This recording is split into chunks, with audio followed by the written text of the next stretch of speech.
When I was selected for this event, the first thing I did, I went online and went to your brochure to learn a little bit more about your meeting. And so I looked at that photo and I thought, okay, that's showing a nice warm spring day, cherry blossoms in full bloom. And then from what I knew already about actuaries, I thought, aren't actuaries supposed to be able to predict the unpredictable?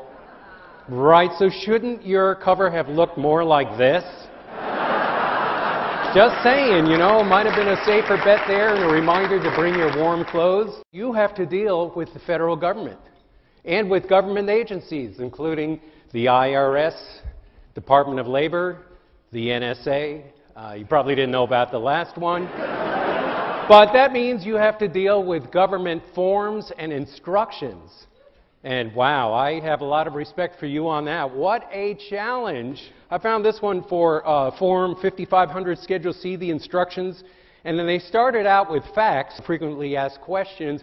Evidently that didn't really suffice, so they updated that with the CAQs, which was the constantly asked questions. That still didn't suffice. A lot of confusion. They revised the instructions once more, and they also came out with the EGADS, which is explaining government-administered disorientation. Feature humor at your conference. Your audience will love it, and it will refresh them for the rest of your meeting agenda. Now here's how I ensure the humor is always appropriate and funny for savvy business audiences. I create customized presentations. I research your company, profession, conference topics, and then remain in contact as I develop smart satire that provides true comic relief. And I can add topics such as cybersecurity, big data, or the benefits of sustainability. We are actually getting addicted to checking our messages every few minutes. You know right now, at this moment, a lot of you out there, you can feel your hand twitching, can't you? It's sort of like, maybe I can just quick get a glance. He won't know. No, I got to just quick. You can't help it. I'm with you on it. You can't help it. They found this out in science.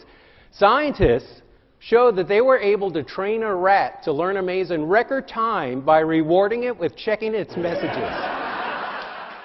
Here's what social media has done to our social skills. You've seen this, right?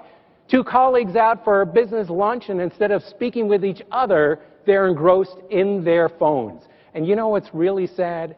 They're texting to each other. I know, crazy, right? They could be making a Skype video call and then they could see each other's faces in their screens. So because of our addiction to social media and all the things that we have to do with our work, we need time management to try to balance all this out. And one of the most important components of time management is multitasking. Now, as you know, multitasking is the ability to perform several tasks simultaneously without paying sufficient attention to any of the tasks. That's what multitasking is.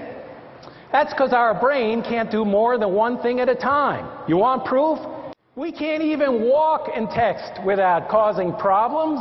Did you know this is true, that in London, they're actually putting pads on street lamps so people don't hurt themselves? You know what we should do instead? If you want to text and walk, you should have to wear a padded suit. Do you know about this new app now? This is very exciting. You speak the message into your phone, it transcribes it into a text message, sends it to the recipient's phone, and a voice synthesizer speaks the message. Isn't that incredible? Do you know that's almost like making a phone call? Ladies and gentlemen, I cannot overemphasize the importance of cramming in as many acronyms into your communications as you possibly can, because it is a big time saver. Let me show you. For example, you might get an email that says something like this: FYI, CFO needs Ariza, USEB, SCP, PBCG, CAA, OPED, ADEP.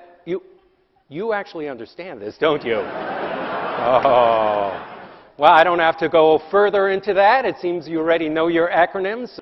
In learning about what you did, I know some other things you have to do is you have to analyze businesses, learn the structure, and figure out how to do, projections of what they're going to do. So I thought you'd appreciate this. What if you had to do that same kind of approach to a family. So now we have the ever important prediction of statistics here. Here would be bathroom usage. The girls use it 60% of the time, mom 35%, boys 4%. Dad gets 1% of the time on your analysis on this.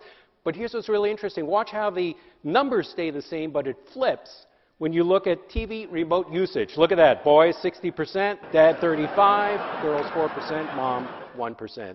Here's another interesting one. If you were projecting the time it would take to notice dirt on a carpet, mom would be 0.005 thousandths of a second, the girls would be 1 minute, the boys would be about 5 minutes, dad off the chart. I've been lampooning business and technology for over 15 years exclusively at conferences for leading companies and associations.